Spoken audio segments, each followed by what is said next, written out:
Hello and welcome to triple S classes. उम्मीद करता हूं कि आप सब लोग अच्छे से होंगे। कल हमने स्टार्ट किया था माइक्रोसॉफ्ट ऑफिस, जिसमें हमने माइक्रोसॉफ्ट ऑफिस के बारे में जाना, उसके प्रीवियस वर्जन्स के बारे में जाना और हमने साथ साथ माइक्रोसॉफ्ट ऑफिस 365 के बारे में भी जाना, जो हमारा क्लाउड वर्जन है माइक्रोसॉफ्ट ऑफिस का। तो ये सभी चीज़ें जानने के बाद आज हम मूव करेंगे माइक्रोसॉफ्ट ऑफिस सूट के पहले एप्लीकेशन सॉफ्टवेयर की तरह, जो आपके सिलेबस में मेंशन किया गया है, वो है माइक्रोसॉफ्ट वर्ड। देखिए, माइक्रोसॉफ्ट वर्ड जो है, माइक्रोसॉफ्ट वर्ड आपके पास एक ऐसा एप्लीकेशन सॉफ्टवेयर है जिसमें आप कोई भी लेटर, कोई भी रिपोर्ट या कोई भी डॉक्यूमेंट प्रिपेयर कर सकते हैं। जैसे आपने कोई भी चिट्ठी लिखनी हो या कोई भी लेटर वगैरह बनानी हो, आपने पेपर और पेन की ज़रूरत पड़ती है और उसके बाद आप इसमें जो है चेंजेस कर सकते हैं। चाहे इसमें आप कलर कोड्स इस्तेमाल करें, कलर्स वगैरह इस्तेमाल करें, या आप इसमें शेडिंग्स दें, कुछ भी किसी भी तरह से आप इस लेटर को तैयार कर सकते हैं। लेकिन फिर भी आपके पास इतने ऑप्शंस नहीं होंगे जितने ऑप्शंस आपके पास एमएस वर्ड में होते हैं। यानी कि जिस तरह से आप चाहें उस तरह से आप इस एप्लीकेशन को लिख सकते हैं पेपरलेस, किसमें, कंप्यूटर में, अगर आपके पास माइक्रोसॉफ्ट वर्ड एप्लीकेशन होता है। ठीक है, देखिए ये माइक्रोसॉफ्ट वर्ड जो है, इसका लेटेस्ट वर्जन मैंने आपको ऑलरेडी बताया है कि माइक्रोसॉफ्ट ऑफिस का हमारे पास जो लेटेस्ट वर्जन है वो है 2019 वर्जन। इसी तरह माइक्रोसॉफ्ट वर्ड जो हमारे पास है, इसका भी लेटेस्ट वर्जन हमारे पास है वर्ड 2019, या आप 16.0 वर्जन भी कह सकते हैं इसमें। ठीक है, चले, तो ये है इसका लेटेस्ट वर्जन। माइक्रोसॉफ्ट वर्ड जो है ये एक्चुअल में है क्या, मैंने बोला आपको कि ये एक ऐसा वर्ड प्रोसेसिंग सॉफ्टवेयर है। वर्ड प्रोसेसिंग सॉफ्टवेयर उस सॉफ्टवेयर को कहते हैं जिसमें हम किसी भी डॉक्यूमेंट को एडिट कर सकते हैं, उसमें चेंजेस कर सकते हैं, उसके स्टाइल में चेंज कर सकते हैं, कलर्स में चेंज कर सकते हैं। जिसमें हम ये सभी चीज़ें चेंज कर सकते हैं उसे हम वर्ड प्रोसेसिंग सॉफ्टवेयर कहते हैं। इसलिए माइक्रोसॉफ्ट वर्ड भी वर्ड प्रोसेसिंग सॉफ्टवेयर ही है। देखिए, डेफिनेशन से आपको क्लियर हो जाएगा। Widely used word processing software used for making professional quality documents. आपने कोई भी प्रोफेशनल क्वालिटी का डॉक्यूमेंट तैयार करना हो, कोई रिपोर्ट जनरेट करना हो, कोई लेटर प्रिपेयर करना हो, तो इसके लिए आपको, आपके पास माइक्रोसॉफ्ट ऑफिस ने एक एप्लीकेशन सॉफ्टवेयर की फैसिलिटी आपको प्रोवाइड की है, जिससे हम माइक्रोसॉफ्ट वर्ड कहते हैं। क्लियर? तो क्या है माइक्रोसॉफ्ट वर्ड? एक ऐसा एप्लीकेशन सॉफ्टवेयर जो वर्ड प्रोसेसिंग सॉफ्टवेयर है, जिसके थ्रू हम किसी भी डॉक्यूमेंट को प्रिपेयर कर सकते हैं, लेटर या रिपोर्ट को प्रिपेयर कर सकते हैं, ठीक है, पेपरलेस होके, और उसमें कोई भी तरह की स्टाइल या उसमें कोई भी तरह की चेंजेस कर सकते हैं। ये है माइक्रोसॉफ्ट वर्ड आपके लिए। देखिए, माइक्रोसॉफ्ट वर्ड जो है ये पहली बार दो लोगों ने प्रिपेयर किया था, हालांकि इनके साथ इनके असिस्टेंट्स भी, इनका टीम भी था, लेकिन जो मेन कंट्रीब्यूटर्स थे वो थे चार्ल्स सिमोनी और रिचर्ड बॉडी और चार्ल्स सोमैनी। ये जो हमारे पास चार्ल्स था, ये डेवलपर था, सॉफ्टवेयर डेवलपर उसको कहते हैं, जो कोड लिखता है। ठीक है, और यहाँ पे हमारे पास जो रिचर्ड बॉडी था, ये सॉफ्टवेयर इंजीनियर ज़्यादातर डिज़ाइन वगैरह पे काम करते हैं। ठीक है, और डेवलपर जो हो ये होता है, ये कोड लिखता है। ठीक है, जिससे ये एप्लीकेशन प्रिपेयर हो जाती है। तो इन्होंने पहली बार इसको वजूद में लाया था जिनिक्स कॉरपोरेशन में 1983 में, और इसका नाम रखा गया था इस एप्लीकेशन सॉफ्टवेयर का मल्टी टूल वर्ड। अगर आपसे पूछा जाए what is the previous name for, और what is the oldest name for Microsoft Word, तो अर्ली नेम इसका जो दिया गया था वो था multi tool word, Microsoft Word का। ठीक है, और किस फ्रेमवर्क में इसको बनाया था? हमारे पास फ्रेमवर्क बहुत होते हैं जिसमें हम एप्लीकेशंस तैयार करते हैं। ठीक है, आपके पास बहुत सारे फ्रेमवर्क्स हो सकते हैं, चाहे आप सी में बनाएं, C++ में बनाएं, आपके पास किसी भी फ्रेमवर्क में बना सकते हैं, .NET में बना सकते हैं। तो यहाँ इसके लिए जो फ्रेमवर्क इस्तेमाल किया गया था उससे हम ब्रावो कहते हैं। ठीक है, ब्रावो एक ऐसा ग्राफिकल राइटिंग प्रोग्राम है जो वर्ल्ड का सबसे पहला ग्राफिकल राइटिंग प्रोग्राम है, याद रखें इसको। तो अगर आपसे पूछा जाए which framework was used for creating और for developing the MS word या for creating the multi tool word, वो हमारे पास ब्रावो है। क्लियर? चलिए, रीनेम कब किया गया था? 1983 में, जब माइक्रोसॉफ्ट ने इसको खरीद लिया, इसको मल्टी टूल वर्ड को जिनिक्स से, तो उन्होंने इसको पहली बार 1983 में रिलीज़ किया अपने नाम से, जिसे माइक्रोसॉफ्ट वर्ड कहते हैं, और IBM PC के लिए इसको रिलीज़ किया गया था।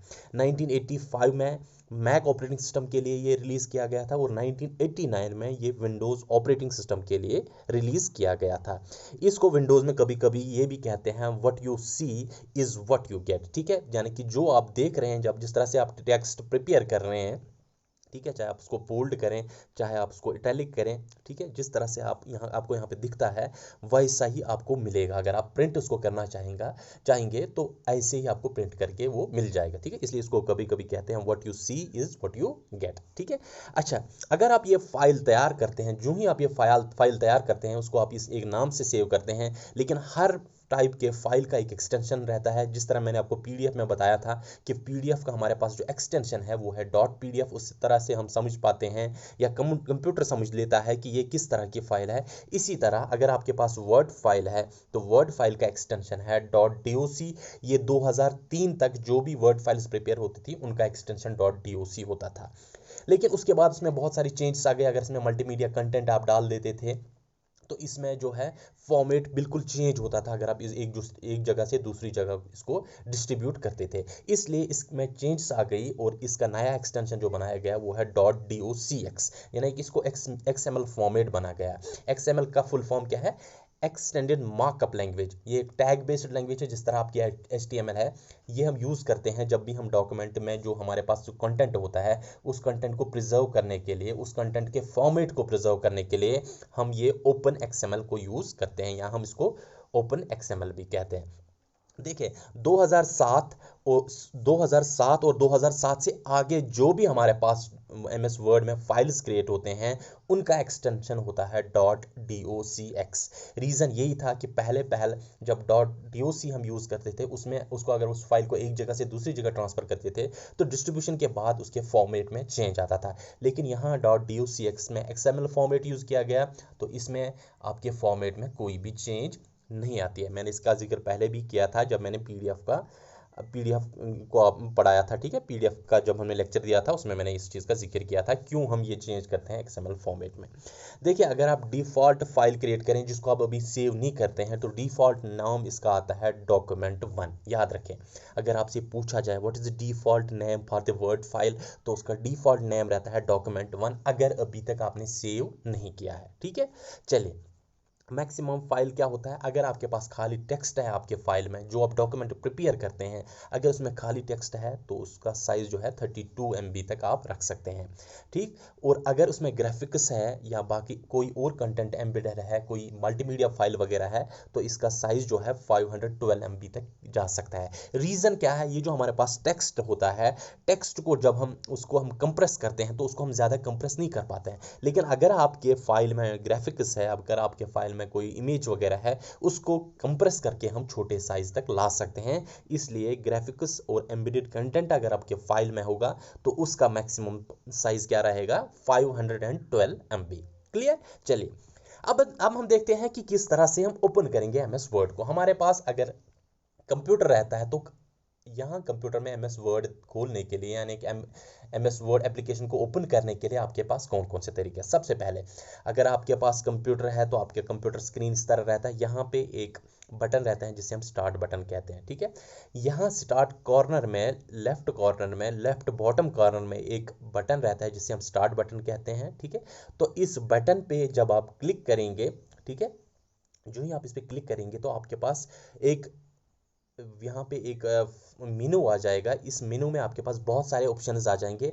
एक इसमें ऑप्शन आ जाएगा ऑल प्रोग्राम्स। जो ही आप ऑल प्रोग्राम्स पे क्लिक करेंगे तो आपके पास आ जाएंगे एप्लीकेशंस बहुत सारे, और उसमें एक सूट भी आ जाएगा आपके पास जो है MS office. MS office folder जब आप देखेंगे तो आप MS ऑफिस पे क्लिक करेंगे। MS ऑफिस के बाद आपके पास बहुत सारे जो इसमें एप्लीकेशन सॉफ्टवेयर्स रहते हैं, MS वर्ड, एक्सेल, PPT, जो भी हमारे पास इसमें रहते हैं, जिनका हमने कल जिक्र किया था, वो सभी इसमें आ जाएंगे। और यहाँ पे आप MS वर्ड पे क्लिक करके MS वर्ड को ओपन कर सकते हैं। यहाँ पे आपके सामने MS वर्ड की विंडो आ जाएगी। तो क्या है तरीका? सबसे पहले स्टार्ट बटन पे जाएंगे, उसके बाद ऑल प्रोग्राम्स में जाएंगे, ऑल प्रोग्राम्स में जाके वहाँ MS ऑफिस पे क्लिक करेंगे। MS ऑफिस में आप MS वर्ड को ओपन कर सकते हैं। यह है एक तरीका। दूसरा तरीका यह है कि आप विंडोज़ बटन, आपके जो कीबोर्ड है उसमें एक विंडोज़ बटन रहता है, ठीक है। तो विंडोज़ बटन और R को साथ में प्रेस करें, विंडोज़ प्लस R, ठीक है। आपके पास R जो होता है, अल्फ़ाबेट R, और विंडोज़ बटन को साथ में प्रेस करके आपके पास रन डायलॉग बॉक्स आ जाएगा। यूं ही आपके पास एक रन डायलॉग बॉक्स आ जाएगा। यहाँ पे आप टाइप कर सकते हैं विन वर्ड। जो ही आप विन वर्ड टाइप करेंगे उसके बाद एंटर मारेंगे। एंटर मारने के बाद आपका जो वर्ड आपका जो वर्ड का जो विंडो है वो आपके सामने आ जाएगा, जहाँ पे आप वर्ड पे काम कर सकते हैं। ये है तरीका। और आप इसके शॉर्टकट्स भी क्रिएट कर सकते हैं, चाहे आप टास्क बार में क्रिएट करना चाहेंगे, जो हमारे पास नीचे रहता है यहाँ पे टास्क बार, इसमें आप रख सकते हैं, या आप स्क्रीन पे ही एक शॉर्टकट रख सकते हैं MS वर्ड को ओपन करने के लिए। ये है हमारे पास कुछ तरीके। रादर आप और एक तरीके और एक शॉर्टकट ये भी कर सकते हैं कि जो ही आप यहाँ पे विंडोज़ बटन पे क्लिक करेंगे, नीचे आपके पास एक सर्च विंडो आ जाता है, तो यहाँ पे डायरेक्टली आप वर्ड एंटर करके, वर्ड टाइप करके एंटर कर सकते हैं, तो आप डायरेक्टली वर्ड में चले जाएंगे। बहुत से तरीके हैं वर्ड को ओपन करने के लिए। ये कुछ इंपॉर्टेंट तरीके हैं जिनसे हम वर्ड विंडो में जा सकते हैं। देखिए, जो ही आप वर्ड विंडोज़ में चले जाएंगे, देखें देखें एक बात यहाँ पे आपको बताऊँ, मैं बहुत दिनों से सोच रहा था किस तरह से आपको पढ़ाऊँ ताकि आपको ये सभी चीज़ें अच्छी तरह से क्लियर हो जाएं। मैं सोच रहा था कि लाइव क्लास लूँ, फिर मैंने सोचा कि वो ज़्यादा लेंथी हो जाएगा। देखिए, इस तरह से जो ही आप वर्ड विंडो आपके सामने आ जाएंगी, तो ये इस तरह की विंडोज़ आपके सामने आ जाएगी। ये है, इसको हम कहते हैं वर्ड विंडो। ठीक है, इस वर्ड विंडो को हम एक एक करके इसमें से हर एक चीज़ को आज समझेंगे। मैं चाहता हूं कि आप इस लेक्चर पे पूरी तरह से फोकस करें और देखेंगे यहाँ पे हर एक चीज़ को जो इस वर्ड विंडो में आती हैं, इसके बारे में आपसे पूछा जाएगा। ठीक है, चलिए सबसे पहले हम देखेंगे, ये जो हमारे पास ये बटन है, इसको हम कहते हैं ऑफिस बटन। याद रखें, office button. Left top corner में एक बटन आता है, उसे हम कहते हैं ऑफिस बटन। ठीक है, अच्छा, ये जो यहाँ पे कुछ टूल्स हैं, इनको आप साथ साथ याद रख लीजिएगा। ये जो हमारे पास ये टूल्स हैं, इसको हम कहते हैं, इस बार को हम कहते हैं क्विक एक्सेस बार। क्विक एक्सेस बार, ठीक है। अगर आप नहीं चाहते हैं कि आप डायरेक्टली पहले किसी बटन पे क्लिक करें, उसके बाद आपके पास ऑप्शंस आ जाएं, आप क्विकली यहाँ पे क्लिक करना चाहते हैं, तो आप यहाँ पे इस क्विक एक्सेस बार में जा सकते हैं। यहाँ पे आप इसमें और ऑप्शंस भी ऐड कर सकते हैं, तो डायरेक्टली आप यहाँ से कोई भी चीज़, कोई भी काम करवा सकते हैं। चाहे आप सेव करना चाहें, चाहे आप अंडो करना चाहेंगे, रीडो करना चाहेंगे, तो वो आप ऐड कर सकते हैं इस क्विक एक्सेस बार में। ये कस्टमाइज्ड होता है, इसको आप चेंज भी कर सकते हैं। ठीक है, अच्छा देखें, ये जो हमारे पास ये है, ये इस बार को हम कहते हैं टाइटल बार। ठीक है, क्योंकि यहाँ पे डॉक्यूमेंट जो आप बनाते हैं उसका टाइटल आ जाता है। देखिए, मैंने आपको बोला था कि डिफ़ॉल्ट में जो नाम आता है वो है डिफ़ॉल्ट नाम इसका डॉक्यूमेंट 1। अगर आप इसको सेव करेंगे किसी नाम से, तो वो नाम यहाँ पे आ जाएगा, इसलिए इसको कहते हैं टाइटल बार, क्योंकि इस पे टाइटल रहता है आपके डॉक्यूमेंट का। ठीक है, यहाँ पे हमारे पास ये मिनिमाइज बटन है। ठीक है, ये हमारे पास सेकंड वाला मैक्सिमाइज बटन है, और ये हमारे पास लास्ट वाला बटन जो है, ये टॉप राइट कॉर्नर में ये जो लास्ट बटन है हमारे पास रेड में, ये हमारे पास है क्लोज बटन। ठीक है, इसलिए क्रॉस में दिया गया है। ये है हमारे पास, इसे हम कहते हैं टाइटल बार। टाइटल बार में 3 चीज़ें आते हैं, एक आता है आपके पास टाइटल, दूसरा आता है आपके पास क्विक एक्सेस बार, और तीसरा क्या आता है आपके पास, ये हमारे पास 3 बटन जो हैं, मिनिमाइज, मैक्सिमाइज और क्लोज का। ठीक है, ये हुआ टाइटल बार। अब टाइटल बार में कोई दिक्कत नहीं है। ठीक है, चले, ऑफिस बटन हमने पढ़ा। इसके बाद देखेंगे, ये जो हमारे पास बचता है, ये देखें, ये देखें, ये देखें, इसको हम कहते हैं रिबन। ठीक है, इसमें हमारे पास 2 चीज़ें आते हैं। एक आते हैं यहाँ पे जो लिखे हुए हैं, इसको हम कहते हैं मेनू बार। मेनू बार इसलिए कहते हैं क्योंकि इसमें मेनू आइटम्स का नाम दिया गया होता है। जब भी आप होटल वगैरह में जाते हैं, तो आपको एक मेनू दिया जाता है, उसमें लिखा हुआ होता है। ठीक है, चाहे आप शाही पनीर खाना चाहे, चाहे आप चिकन खाना चाहे, चाहे आप बिरयानी खाना चाहे, तो उसमें नाम दिया गया होता है। ठीक है, इसलिए उसको मेनू बार कहते हैं, क्योंकि मेनू आइटम्स मेंशन किए गए होते हैं। ये जो हमारे पास है, इनको कभी कभी हम टैब्स भी कहते हैं, चाहे होम हो, इंसर्ट हो, पेज लेआउट हो, रेफरेंसेस हो, मेलिंग हो, रिव्यू हो और व्यू हो, ये आपको टैब्स मिलेंगे। लेकिन इस बार को जो कहते हैं हम, इस बार को हम कहते हैं मेनू बार। ठीक है, तो मेनू बार में आपके पास क्या क्या रहते हैं, आपके पास मेनू आइटम्स रहते हैं, या आप इनको टैब्स कहते हैं। क्लियर, अच्छा, ये रहा मीनू बार। इसके बाद ये जो हमारे पास रहता है, इसको हम कहते हैं टूल बार। यहाँ पे आपके पास टूल्स डायरेक्टली दिखाए गए हैं, इसलिए इसको टूल बार कहते हैं। क्लियर, तो मीनू बार और टूल बार जो दोनों चीज़ें आपके पास रहते हैं, इसको हम कहते हैं रिबन। क्लियर, आप साथ साथ अपने नोटबुक्स पे इन चीज़ों को याद रखें। ठीक है, मैंने इसलिए आपको विजुअल्स में ये दिया, क्योंकि विजुअल ज़्यादा इफेक्टिव रहता है एज कम्पेयर टू कि मैं आपको बता देता। मैंने इसलिए विजुअल्स और फोटोग्राफ्स आपके लिए लाए, ताकि आप इसको अच्छी तरह से समझ पाएँ। तो ये जो आपके पास मीनू आइटम्स हैं, या मीनू बार, और आपके पास ये जो टूल बार रहता है, इसको साथ में हम कहते हैं रिबन। ठीक है, तो आपके पास रिबन क्या है, रिबन आपके पास है एक मेनू बार, ठीक है, प्लस टूल बार। ठीक है, अपने नोटबुक में ये साथ साथ आप नोट करें। अच्छा, देखें, आप ये हो गया। अब यहाँ पे हम देखेंगे, मैंने एक टैब जो सिलेक्ट किया है, इसके बाद मेरे पास बहुत सारे ग्रुप्स आते हैं। ये एक ग्रुप बनता है मेरे पास, ये दूसरा ग्रुप बनता है फॉन्ट्स का, ये पैराग्राफ का हमारे पास तीसरा ग्रुप बनता है, ये हमारे पास चौथा ग्रुप बनता है, और ये एडिटिंग का हमारे पास फिफ्थ ग्रुप बनता है। ठीक है, तो यहाँ अगर आप होम टैब पे क्लिक करते हैं तो आपको उसके रेस्पेक्टिव ग्रुप्स मिलेंगे। ठीक है, तो रेस्पेक्टिव ग्रुप्स क्या है, इसके क्लिपबोर्ड है, फॉन्ट है, पैराग्राफ है, स्टाइल्स हैं और एडिटिंग है। इसी तरह जब आप हर टैब पे क्लिक करेंगे आपको अलग अलग ग्रुप्स मिलेंगे। मैं आपको बताऊंगा कि किस तरह से आपने ये ग्रुप्स याद रखने हैं, अभी तक आप ये याद रखें। ठीक है, चलें अब देख लीजिए।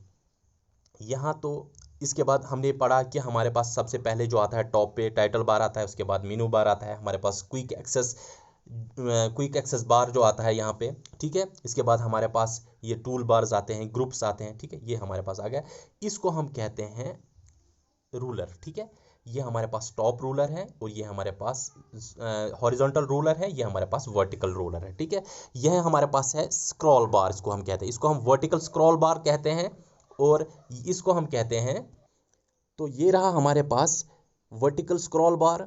ठीक है, और ये रहा हमारे पास, इस तरह से हमारे पास जो जब हम नीचे जाएंगे तो यहाँ पे हमारे पास रहेगा हॉरिजॉन्टल स्क्रॉल बार। ठीक है, यहाँ से इस स्क्रॉल बार को आप स्क्रॉल कर सकते हैं, लेफ्ट भी ले सकते हैं, राइट भी ले सकते हैं। ठीक है, और यहाँ पे नीचे इसको कहते हैं स्टेटस बार। ठीक है, यहाँ पे आपको बताता है कि आपकी फाइल सेव्ड है या अनसेव्ड है। ठीक है, ये हैं कुछ चीज़ें जो विंडोज़ आपके पास जब ओपन करते हैं आप वर्ड, तो ये चीज़ें आपके पास आ जाती है। ठीक है, ये जो एरिया है इसमें आप अपना जो काम है वो कर सकते हैं। आप इसमें एप्लीकेशन लिख सकते हैं, लेटर्स लिखना चाहें तो लिख सकते हैं, कोई डॉक्यूमेंट प्रिपेयर करना चाहेंगे। ठीक है, तो ये इसमें आप लिख सकते हैं, इसलिए इसको हम कहते हैं वर्किंग एरिया। ठीक है, वर्किंग एरिया, ये है कुछ मोटी मोटी चीज़ें और वर्ड के बारे में जो हमने आज सीखी। ठीक है, तो जल्दी से क्विक में रिवीजन करते हैं। सबसे टॉप में हमारे पास टाइटल बार रहता है, यहाँ पे हमारे पास क्विक एक्सेस बार है, इससे हम ऑफिस बटन कहते हैं। ये हमारे पास मेनू बार है, ये हमारे पास टूल बार है। ठीक है, जब हम एक टैब को क्लिक करते हैं हमारे पास अलग अलग ग्रुप्स आ जाते हैं। ठीक है, इनको हम अच्छी तरह से पढ़ेंगे, आप बिल्कुल परेशान ना हो जाएं, ये हमने अच्छी तरह से पढ़नी है। ठीक है, ये हमारे पास हॉरिजॉन्टल रूलर है, ये हमारे पास वर्टिकल रूलर है। हॉरिजॉन्टल रूलर से आप जो है डॉक्यूमेंट का साइज़ यानी कि हेडर फुटर जो है इसमें कम ज़्यादा कर सकते हैं, कितना वर्किंग एरिया आप रखना चाहते हैं वो आप रख सकते हैं। ये हमारे पास स्क्रॉलिंग बार है, आप नीचे जाना चाहेंगे डॉक्यूमेंट को स्क्रॉल कर सकते हैं। ये वर्टिकल स्क्रॉल बार है, इसी तरह मैंने आपको दिखाया कि हमारे पास बॉटम में रहता है हॉरिजॉन्टल स्क्रॉल बार। ये है आपके पास विंडो, जो ही आप ओपन करते हैं वर्ड को तो यहाँ पे आप काम कर सकते हैं वर्ड में। ये सभी चीज़ें आपको मैंने बताई। इसके बाद देखें, जो ही आप इस बटन पे क्लिक करते हैं, इस ऑफिस बटन पे, तो आपके पास कुछ चीज़ें आ जाती हैं जिसे हम ड्रॉप डाउन मेनू भी कहते हैं। ठीक है, तो ड्रॉप डाउन में आपके पास ये चीज़ें, जो ही आपने इस पर क्लिक किया, देखें यहाँ पे आपने इस पर क्लिक किया, मैं थोड़ा सा जूम आउट करता हूँ इसको, देखें आपके पास ये चीज़ें आ जाती हैं। इसमें हमारे पास क्या क्या चीज़ें आते हैं, एक हमारे पास न्यू आते हैं, अगर आप नया फाइल ब्लैंक फाइल ओपन करना चाहते हैं जिसमें आप काम करना चाहेंगे। ठीक है, तो न्यू पे क्लिक करके आप ओपन कर सकते हैं, सॉरी नया फाइल खोल सकते हैं, ब्लैंक फाइल, उसमें आप काम कर सकते हैं। ओपन, अगर आपके पास प्रीवियस कुछ डॉक्यूमेंट जो आपने किए हैं काम उन पे, तो उन पे कुछ एडिट करना चाहते हैं, उनमें कुछ अल्ट्रेशन करना चाहते हैं या उनको आप देखना चाहते हैं तो आप ओपन कर सकते हैं। यहाँ पर आपके पास जो आ जाएगा एक डायलॉग बॉक्स है, वहाँ पर आप सर्च कर सकते हैं फाइल का नाम, तो यहाँ पर आपको वो फाइल मिल जाएगी, आप उसको ओपन कर सकते हैं। दोबारा से सेव कर सकते हैं आप फाइल को। ही आप सेव पे क्लिक करेंगे, अगर आपने डॉक्यूमेंट को अभी तक सेव नहीं किया है, उसका नाम डॉक्यूमेंट 1 ही है, तो आपसे पूछा जाएगा कि आप इसको किस नाम से सेव करना चाहेंगे। अगर आप किसी नाम से सेव नहीं करना चाहेंगे तो उसको डायरेक्टली सेव पे क्लिक करेंगे तो ये डॉक्यूमेंट 1 के ही नाम से सेव हो जाएगा। ठीक है, लेकिन इसके बाद हमारे पास एक और ऑप्शन है सेव एज। इसमें बहुत सारे बच्चों को कंफ्यूजन होता है, सर सेव और सेव एज में क्या फ़र्क है। देखिए, पहली बार जब आप डॉक्यूमेंट को सेव करते हैं तो सेव से आप सेव कर सकते हैं, सेव एज तब आप इस्तेमाल करते हैं जब आप डॉक्यूमेंट के नाम को चेंज करना चाहेंगे। फॉर एग्जांपल देखिए, मैंने कोई डॉक्यूमेंट प्रिपेयर किया, ठीक है, इसके बाद मैं दोबारा से इस डॉक्यूमेंट को एडिट करना चाहता हूँ, लेकिन मैं चाहता हूँ कि ये प्रीवियस डॉक्यूमेंट जिसमें मैंने प्रीवियस काम किया हुआ वो वैसा ही रहे, मैं इस डॉक्यूमेंट में और चीज़ें जो ऐड करूँ वो दूसरी फाइल में रहे। ठीक है, तो आप इसको रीनेम करके सेव एज कर सकते हैं, जो आपके पास पहले डॉक्यूमेंट था डॉक्यूमेंट 1, ठीक है, तो आप इसका नाम चेंज करके डॉक्यूमेंट 2 DOC2 रख सकते हैं, और पुराना डॉक्यूमेंट भी आपके पास रहेगा जो ओरिजिनल था और जिसमें आपने अपडेशंस की, वो भी आपके पास रह सकता है। ठीक है, अगर आप अपनी मर्जी से नाम रखना चाहेंगे तो सेव एज पे क्लिक करेंगे, और अगर आप प्रीवियस ओरिजिनल फाइल भी सेव रखना चाहते हैं तब आप सेव एज को ही इस्तेमाल करते हैं रादर देन सेव। अगर आपने सेव किया, जो पुराना आपने आपका कंटेंट था वो गया, ठीक है। फॉर एग्जांपल आपने पुराने फाइल में कुछ चेंजेस किए हैं, अब आपने नया बनाया, जो ही आप सेव पे क्लिक करेंगे तो पुराना जो काम था वो गया, ठीक है। अगर आप चाहते हैं कि पुराना भी एक डॉक्यूमेंट रहे और नया भी जो है उसमें जो अपडेशंस किए वो भी अलग डॉक्यूमेंट में रहे, तो आप सेव एज पे क्लिक कर सकते हैं, ठीक है। इसी तरह प्रिंट पे आप क्लिक करेंगे तो प्रिंट डायलॉग बॉक्स आपके पास आ जाएगा। यहाँ पे आपसे पूछा जाएगा कौन से प्रिंटर को आप सिलेक्ट करना चाहेंगे, किस तरह से आप इसको प्रिंट करना चाहेंगे, ठीक है। तो वो सभी चीज़ें आपको इस डायलॉग बॉक्स में मिल जाएंगे, प्रिंट डायलॉग बॉक्स में। प्रिपेयर पे क्लिक करेंगे तो आपको बता देगा कि आप अगर शेयर करना चाहते हैं इस डॉक्यूमेंट को तो उसमें आप कौन कौन सी जो है प्रॉपर्टीज़ को सेलेक्ट करना चाहेंगे, उसके बाद आप इसको शेयर कर सकते हैं। सेंड करना चाहेंगे तो आप इसको बिल्कुल बहुत सारे लोगों को सेंड कर सकते हैं मेल वगैरह के थ्रू। पब्लिश करना चाहेंगे, चाहे आप इसको ब्लॉग्स या आर्टिकल्स वगैरह में कन्वर्ट करना चाहेंगे, या इसको आप कोई जो है पोस्टर वगैरह की शक्ल देना चाहते हैं तो पब्लिश पे आप क्लिक कर सकते हैं। इसी तरह अगर आप इसको क्लोज करना चाहते हैं इस फाइल को तो क्लोज पे क्लिक करके आप इसको क्लोज कर सकते हैं। ये हैं आपके सभी चीज़ें इस ऑफिस बटन में, ठीक है। जो ही आप ऑफिस बटन पे क्लिक करते हैं ये सभी चीज़ें आपके सामने आ जाती हैं, ठीक है। क्लियर हुआ आप अब आपको कि ये ड्रॉप डाउन मेनू जब आ जाता है इसमें कौन कौन सी चीज़ें रहती हैं। एक तो इसमें न्यू रहता है, ओपन रहता है, सेव रहता है, सेव एज रहता है, प्रिंट रहता है, प्रिपेयर रहता है, सेंड रहता है, पब्लिश रहता है और क्लोज रहता है, ठीक है। ये अलग अलग भी हो सकती हैं अलग अलग वर्जन्स में, लेकिन मेन जो है वो यही है, ठीक है। अब इसको याद कैसे रखें सर, इसमें क्या क्या आता है, ठीक है। देखिए मैंने इसको कैसे याद रखा था, मैंने इस तरह से इसको याद रखा। आप अपना कोई ट्रिक बना सकते हैं, लेकिन मैंने इस तरह से याद रखा था। पहले मैंने एक शख्स को बताया, या आप किसी शख्स से मिल रहे हैं उससे आप कहते हैं, यहाँ पे मुझे लिखा हुआ एस लग रहा है, ठीक है, ठीक। तो इसी चीज़ पे वो कहता है नहीं एस एस है, इसी चीज़ पे 2 बार एस है, आप कह रहे हैं 1 बार है, वो बोल रहा है 2 बार है, ठीक है। तो इस चीज़ पे बहस लगती है, ठीक। तो कैसे याद रखेंगे, नो, ठीक है, आप कहते हैं नो एस एस है, यानी कि 2 बार एस है, वो कहता है सॉरी आप इसको कहते हैं एस एस है, वो कहता है पी पी है, ठीक है। आप क्या कहते हैं, एस एस है, वो कहता है पी पी है, ठीक है। तीसरा शख्स आता है, वो कहता है नहीं ना एस एस है ना पी पी है, वहां पे खाली 1 बार एस है और 1 बार पी है, ठीक है, ठीक। और इसके बाद जब आपको तीसरे शख्स ये गारंटी देता है उसके बाद आप इस चैप्टर को क्लोज करते हैं, इस डिस्कशन को ही क्लोज करते हैं, ठीक है।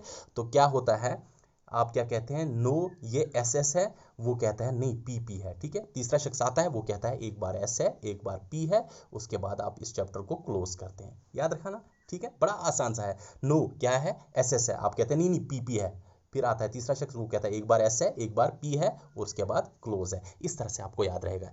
N for new, O for open, S for save as, P for print, P for prepare, ठीक है, S for send, S for publish and C for close. हो गया याद, ठीक है, बहुत आसान तरीके से, ठीक। तो ये है आपके ऑफिस बटन में जो आपके पास मीनू रहता है, ड्रॉप डाउन मीनू, उसमें ये चीज़ें रहती हैं, ठीक। चलिए अब हमने पढ़ने हैं टैब्स। देखिए सबसे पहले हम जाते हैं मेनू बार में। देखिए मेनू बार में ये हमने आइटम्स देखे हैं पहले, इसमें क्या क्या आता है, एक होम आता है, इंसर्ट आता है, लेआउट, पेज लेआउट आता है, रेफरेंसेस आता है, मेलिंग आता है, रिव्यू आता है और व्यू आता है, ठीक है। ये हमारे पास 7 टैब्स आते हैं यहाँ पे, ठीक है। इनको हम टैब्स कहते हैं और इस बार को जिसमें ये रहते हैं उसे हम मेनू बार कहते हैं, ठीक है, या आप इनको मेनू आइटम्स भी कह सकते हैं। देखें अब हमने एक एक को यहाँ पे देखना होगा। सबसे पहले हम जाएंगे होम पे। देखें इस तरह से आपको अच्छी तरह से याद रहेगा कि इसमें कौन कौन सी चीज़ें रहते हैं। देखिए जब आप होम पे क्लिक करेंगे आपके पास कौन कौन से ग्रुप्स आते हैं। यहाँ पे सबसे पहले आपके पास क्लिपबोर्ड आता है, उसके बाद फॉन्ट आता है, उसके बाद पैराग्राफ आता है, स्टाइल्स आता है और एडिटिंग आता है। ये 5 चीज़ें आपके होम टैब में रहते हैं, ठीक है। ये 5 चीज़ें आपके होम टैब में रहते हैं। कौन कौन सा, एक क्लिपबोर्ड रहता है, ठीक है। दूसरा क्या रहता है, फॉन्ट रहता है, क्लिपबोर्ड रहता है, फॉन्ट रहता है, पैराग्राफ रहता है, स्टाइल्स रहता है और एडिटिंग रहता है, ठीक है, क्लियर। अच्छा इसको याद कैसे रखें सर, देखिए मैं जिस तरह से याद रखता हूँ इन चीज़ों को, हालांकि ये बहुत मुश्किल है इन चीज़ों को याद रखना। क्या याद रखें, अक्सर आप लोगों से आपसे पूछेंगे लोग कि सर इस चीज़ को कैसे करते हैं, जो इंजीनियरिंग स्टूडेंट्स हैं उन लोगों को भी ये याद नहीं रहते हैं। लेकिन जो कंप्यूटर के साथ अक्सर काम करते रहते हैं, जो जो है ना कंप्यूटर वाले वगैरह जो रहते हैं, जिनकी दुकान वगैरह रहती है, वो अक्सर इस चीज़ के साथ डील करते हैं, तो उनको ज़्यादा याद रहता है। लेकिन आप किस तरह से याद रखेंगे एग्जाम पर्सपेक्टिव से, देखिए मैंने किस तरह से इसको याद रखा था। देखिए यहाँ मैं घर गया, ठीक है, यूं ही मैं घर गया तो मुझे शौक था कि मैं, ठीक है, इंजीनियर बनूं, लेकिन मेरे घर वालों को वो पसंद नहीं था, ठीक है। इसलिए मैंने सिविल सर्विस के लिए, सिविल सर्विस एग्जामिनेशन के लिए प्रिपरेशन की, ठीक है। सिविल सर्विस एग्जामिनेशन के लिए मैंने प्रिपरेशन की, किनके किनके लिए, पेरेंट्स के लिए, क्योंकि मेरे पेरेंट्स नहीं चाहते मैं इंजीनियर बनूं। इसलिए मैंने सिविल सर्विस एग्जामिनेशन के लिए प्रिपरेशन की फॉर पेरेंट्स, ठीक है, फॉर पेरेंट्स। देखें, C for clipboard, S for styles, ठीक है, आपसे ये नहीं पूछा जाएगा सीक्वेंस क्या होता है। S for styles, E for editing, F for fonts and P for paragraph, ठीक है। आगे आपके पास पांचों चीज़ें। आप घर जाते हैं, घर में आप कहते हैं कि मुझे इंजीनियर बनना है, लेकिन घर वाले नहीं कहते हैं नहीं, हम आपने इंजीनियर वगैरह नहीं बनना है। यहाँ पे जो हर मोहल्ले में 10-10 15-15 इंजीनियर पड़े हुए हैं, ठीक है। इसलिए आपको सिविल सर्विस एग्जामिनेशन क्वालिफाई करना है। तो आप क्या कर रहे हैं, सिविल सर्विस एग्जामिनेशन के लिए प्रिपरेशन कर रहे हैं, सिविल सर्विस एग्जामिनेशन के लिए फॉर पेरेंट्स, ठीक है। CSE FP, ये 5 चीज़ें आपके होम टैब में। आपसे पूछा जाएगा कि इस होम ग्रुप में कौन कौन से, होम टैब में कौन कौन से ग्रुप्स फॉलो करते हैं, ठीक। आप देख लीजिए, इसमें थोड़ा सा क्विक रिवीजन, हालांकि इसके 10 ही मार्क्स हैं कंप्यूटर के, इसलिए हम ज़्यादा नहीं जाएंगे इसमें डीप, लेकिन मैं आपको साथ साथ ट्रिक बताऊंगा किस तरह से आप याद रख सकते हैं। देखिए, यहाँ पे अगर आप कोई चीज़ कॉपी करना चाहते हैं तो वो क्लिप बोर्ड पर रहती है, ठीक है। जब आपने कॉपी किया किसी चीज़ को, कोई लाइन लिखी आपने यहाँ पे, उसके बाद आपने इसको कॉपी किया, जो ही आपने कॉपी किया वो एक टेम्परेरी बफर में रहती है, ठीक है, जिसको हम क्लिप बोर्ड कहते हैं, ठीक है। उसके बाद आप इसको पेस्ट कर सकते हैं, वापस किसी जगह पे आप इसको पेस्ट कर सकते हैं। यहाँ पे आप जो है इसका जो आपका फॉन्ट रहता है उसको कोई भी स्टाइल दे सकते हैं, किसी भी तरह का फॉन्ट यूज़ कर सकते हैं आप। बी से आप बोल्ड कर सकते हैं, आई से इटैलिक कर सकते हैं, यहाँ पे यू से आप अंडरलाइन कर सकते हैं। इसी तरह आप यहाँ पे सबस्क्रिप्ट कर सकते हैं, सुपरस्क्रिप्ट कर सकते हैं, ठीक है। जैसे हम x rays power 2 x rays power 3 करते हैं ना, उसको हम सुपरस्क्रिप्ट कहते हैं, ठीक है। या इस तरह से हम लिखेंगे उसे हम सबस्क्रिप्ट कहते हैं, ठीक है। इसी तरह से आप जो है इसमें चेंज कर सकते हैं, अपर केस लोअर केस कर सकते हैं, जो हम केसेस आगे पढ़ेंगे जिनके बारे में आपको बताऊंगा मैं। हाईलाइट करना चाहेंगे टेक्स्ट को, यहाँ टेक्स्ट का कलर चेंज करना चाहेंगे, वो यहाँ से आप कर सकते हैं, ठीक है, फॉन्ट्स में से ही। और पैराग्राफ में, आप पैराग्राफ में कोई चेंज करना चाहते हैं, चाहे आप लाइन में गैप्स ज़्यादा रखना चाहते हैं, चाहे आप इंडेंटेशन करना चाहेंगे, लेफ्ट अलाइन करना चाहेंगे, राइट अलाइन करना चाहेंगे, वो सभी चीज़ें पैराग्राफ में हो जाएंगे। स्टाइल देना चाहेंगे तो वो स्टाइल आप यहाँ पे दे सकते हैं, आप किस तरह का स्टाइल रखना चाहते हैं अपने टेक्स्ट का, वो आप यहाँ से चेंज कर सकते हैं, ठीक है। इसी तरह अगर एडिट करना चाहें, फाइंड करना चाहते हैं किसी वर्ड को पूरे बड़े डॉक्यूमेंट में, उसको रिप्लेस करना चाहेंगे, वो आप एडिटिंग में कर सकते हैं। ये सभी ग्रुप्स हैं आपके होम टैब में। याद रखा आपने क्या है आपके होम टैब में? बड़ा आसान सा तरीका मैंने आपको बताया। घर गए आपने, वहाँ पे थोड़ा घर वालों के साथ गड़बड़ होगी, आप वो नहीं चाहते हैं इंजीनियर बने, फिर आपने सिविल सर्विस एग्जामिनेशन के लिए प्रिपेयर किया, किनके लिए, फॉर पेरेंट्स, ठीक है। बड़ा आसान सा तरीका याद रखने का। चले, इसमें ज़्यादा हम नहीं जाएंगे क्योंकि हमने ये फिनिश भी करना है। इसके बाद आता है इंसर्ट टैब। देखें, इंसर्ट टैब आता है, इसके बाद इंसर्ट टैब में हमारे पास देखना है कौन कौन से ग्रुप्स आते हैं। सबसे पहले आता है पेज, उसके बाद आता है टेबल्स, उसके बाद इलस्ट्रेशन आता है, उसके बाद लिंक्स आता है, उसके बाद हेडर एंड फुटर आता है, टेक्स्ट आता है और सिंबल्स आता है, ठीक है। मैं इन सभी चीज़ों में नहीं जाना चाहता हूँ क्योंकि इनमें से क्वेश्चन पूछने के बहुत कम चांसेस है, ठीक है। इसलिए इन चीज़ों में हम नहीं जाएंगे, हम मोटे मोटे चीज़ें पढ़ेंगे। और इस तरह से, जिस तरह से मैंने आपको ये प्रेजेंट करके दिया है ना, इस तरह से आपको बिल्कुल ये याद रहना ही रहना चाहिए। देखिए, इंसर्ट में क्या क्या आता है, एक तो आता है पेज, एक आता है टेबल्स, एक आता है इलस्ट्रेशंस, एक आता है links, header footer, text and symbol, ठीक है। इस तरह से आपने ये याद रखना है कि इंसर्ट में कौन से टैब्स, कौन से ग्रुप्स जो आते हैं। एक पेज आता है, टेबल्स आता है, इलस्ट्रेशंस आता है, लिंक्स आता है, हेडर फुटर आ सकता है, टेक्स्ट आ सकता है और सिंबल्स आता है। मैंने इसके लिए कुछ कोड बनाया था जो मुझे अभी याद नहीं है, आप अपनी तरफ से कोई कोड बना लीजिए और मुझे कमेंट सेक्शन में बता दीजिए कि आपने इसके लिए कौन सा कोड बनाया है, ठीक है। क्लियर? चलिए, ये हुआ हमारे पास दूसरा टैब, इंसर्ट टैब, जिसमें हमारे पास 7 ग्रुप्स रहते हैं। ठीक, अब देख लीजिए इसमें थोड़ा सा यहाँ पे सिंबल ग्रुप जो रहता है, इसमें हमारे पास सिंबल्स रहते हैं, चाहे आपके पास अल्फ़ा, बीटा, या जो है आपके पास कोई भी पाई का सिंबल यूज़ करना चाहेंगे, कोई भी सिंबल यूज़ करना चाहते हैं वो आप इस ग्रुप में से यूज़ करेंगे। टेक्स्ट में आप जो है वर्ड आर्ट वगैरह करना चाहेंगे, किसी तरह उसको टेढ़ा करना चाहते हैं, उल्टा करना चाहते हैं, जिस तरह से वो चेंज करना चाहेंगे वो टेक्स्ट में कर सकते हैं। इसी तरह हेडर फुटर में आप जो है डॉक्यूमेंट में ऊपर हेडर और नीचे फुटर डाल सकते हैं। ठीक है, वो सभी चेंज आप हेडर फुटर में करना चाहते हैं तो यहाँ पे ही कर सकते हैं।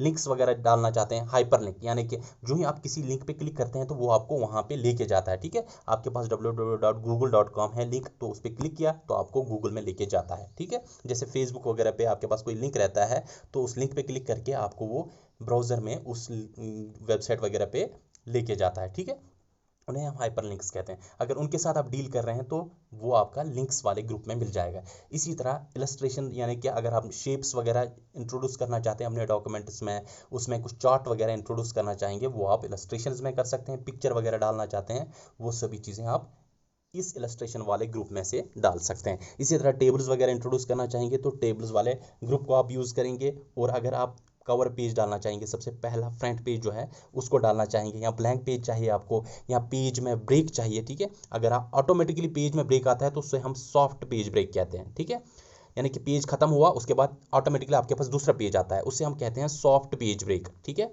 Page break, soft page break, यानी कि ऑटोमेटिकली जो पेज ब्रेक आता है। अगर आप चाहते हैं कि हाफ अपने पेज लिखा उसके बाद चाहते हैं आप पेज ब्रेक हो जाए, यानी कि नीचे वाला जो डॉक्यूमेंट है उसमें मैं अपनी तरह से अलग स्टाइल यूज़ करूं, तो उसके लिए आप पेज ब्रेक डाल सकते हैं, उसे हम कहते हैं हार्ड पेज ब्रेक। ठीक है, जो आप अपनी मर्जी से डालते हैं, जो ऑटोमेटिकली कंप्यूटर डालता है उसे हम कहते हैं सॉफ्ट पेज ब्रेक। तो पेज ब्रेक वगैरह का जो यहाँ कवर पेज का जो आपने फैसिलिटी यूज़ करनी है वो आप किस ग्रुप में से डालेंगे, पेज ग्रुप में से।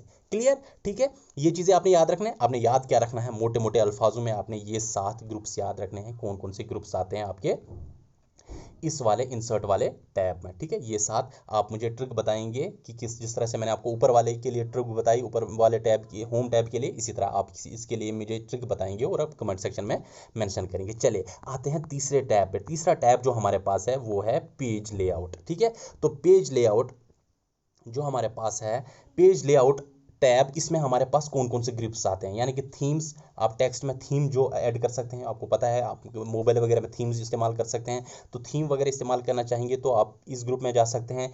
पेज सेटअप, आप ओरिएंटेशन, इसको अगर खड़ा रखना चाहेंगे तो इसको खड़ा रख सकते हैं, या आप इसको लैंडस्केप कर सकते हैं। ठीक है, खड़ा जब हम रखते हैं डॉक्यूमेंट को, इसको हम पोर्ट्रेट कहते हैं। अगर आप इसको टेढ़ा करना चाहते हैं, ठीक है, हमारे पास इस तरह से होता है ना A4 साइज, अगर मैं इस तरह से प्रिंट करवाना चाहूँ इसको, तो इसको हम कहते हैं लैंडस्केप। क्या कहते हैं? लैंडस्केप। अगर खड़ा होगा इसको हम कहते हैं पोर्ट्रेट। इस तरह से आप इसको ओरिएंट करना चाहते हैं, आपकी मर्जी, तो कहाँ पे इस ग्रुप से ये फैसिलिटी आप इस्तेमाल कर सकते हैं। मार्जिन्स डालना चाहते हैं, ठीक है, इसमें एक चीज़ आता है मार्जिन्स, यानी कि जो ही आप पेज को प्रिंट करना चाहोगे ना, तो ये मार्जिन्स आप यहाँ चाहते हैं कि ऊपर नीचे जो पेज वगैरह, पेज नंबर वगैरह है, उस ये जो आपका डॉक्यूमेंट कंटेंट है वो इस एरिया में आ जाए, इससे बाहर ना आ जाए। तो ये जो आपने मार्जिन्स डाला, top margin, bottom margin, right margin, left margin, ठीक है, लेफ्ट में हम एक मार्जिन डालते हैं। ठीक है, ये जो हमारे पास लेफ्ट साइड है ना, लेफ्ट साइड में हम एक मार्जिन डालते हैं बाइंडिंग के लिए। ठीक है, फॉर एग्जांपल मैंने एक बुक यहाँ पे बना दी डॉक्यूमेंट्स की सूरत में, जो ही मुझे उसको अब बाइंड करना है तो बाइंडिंग के लिए मुझे यहाँ पे एक मार्जिन की ज़रूरत पड़ती है। ठीक है, तो उससे हम कहते हैं गटर मार्जिन। याद रखें इसको। ठीक है, पेन और पेपर अपने हाथ से ना छोड़े, मैं बहुत सारे पॉइंट्स आपको यहाँ पे बताने जा रहा हूँ। गटर मार्जिन उस मार्जिन को कहते हैं जो हम बाइंडिंग पर्पज़ के लिए इस्तेमाल करते हैं। ठीक है, उसको भी आप यहाँ से ही डाल सकते हैं पेज सेटअप में। इसके बाद जो है हमारे पास एक और ग्रुप आता है जिसे हम पेज बैकग्राउंड कहते हैं। तो पेज बैकग्राउंड में आप वाटर मार्क डाल सकते हैं, जैसे मैंने इसमें वाटर मार्क इस डॉक्यूमेंट में डाला हुआ है। ठीक है, यहाँ पे आपको ये वाटर मार्क दिख रहा है, अंजुम शाकिर, ये यहाँ पे मैंने डाला हुआ है, ये ठीक है, यहाँ पे दिख रहा है ना आपको ये अंजुम शाकिर, ये मैंने वाटर मार्क डाला हुआ है। ठीक है, इस तरह से आप वाटर मार्क डालना चाहते हैं अपने डॉक्यूमेंट में तो आप वाटर मार्क डाल सकते हैं। ठीक है, चलिए, और पेज बॉर्डर्स वगैरह डालना चाहते हैं, कलर पेज में डालना चाहते हैं, वो आप यहाँ से इस्तेमाल कर सकते हैं। पेज बैकग्राउंड में से पैराग्राफ में कोई चेंज, जैसे मैंने आपको बताया कि स्पेसिंग रखना चाहते हैं लाइंस के दरमियान, या इंडेंटेशन करना चाहते हैं। देखिए, एक प्रोफेशनल वर्ड है, एक टेक्निकल वर्ड है कंप्यूटर लैंग्वेज में, जिसे हम इंडेंटेशन कहते हैं।